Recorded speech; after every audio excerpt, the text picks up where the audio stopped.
Mimi ni rafiki yangu sana, ila ananisononisha sana moyo wangu nikionaga interview zake. Naumia kwa sababu mimi ni mtu ambaye nilikuwa mstari wa mbele sana kwenye kusupport vitu vyake. Siwezi kuvizungumzia hapa, lakini yeye mwenyewe anavifahamu. Mkikaa naye mwambieni azungumze ukweli. Natenda mangapi kwenye maisha yake? Ni mara ngapi? Yaani kuna vitu siwezi kuvizungumzia sana, lakini anafahamu hicho kitu. Mimi unaniona hapa ndo niliandika wimbo wake wa Sauda.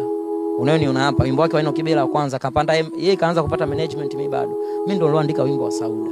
Atokea hapa asimame aseme kwa sababu ya upendo. Mimi ndo nimekuwa msaada wa mbele kwenye kila changamoto yake unayojua yeye. Kama kuna masuala kifamilia, masuala sio ya makodi manini, nimekuwa mchango wa mbele. Nishapata kesi labda kuna sehemu imetokea tatizo kakamatwa. Mimi ndo mstari wa mbele na ushuhuda kila kitu. Kwa kuna siku nilikuwa naenda Tanga naendesha gari nikaona interview yake analalamika mimi nimemkataa. Nilijisikia vibaya sana. Ikiwa ni mtu ambaye wiki moja nyuma tukatoka nyumbani, nimetoka kutatua changamoto zake na mwenye nyumba wake, nimetoka kuongea na baby mama yake. Yaani nakuwa najisikia vibaya. Kwa kibinadamu, mimi mwanadamu, kuna muda nitatenda vitu, ikifikia stage nikaona sasa mbona mwenzangu kila ninachokifanya kwake kibaya. Unakuwa unatulia, unakuwa unamwangalia, lakini sina moyo huo.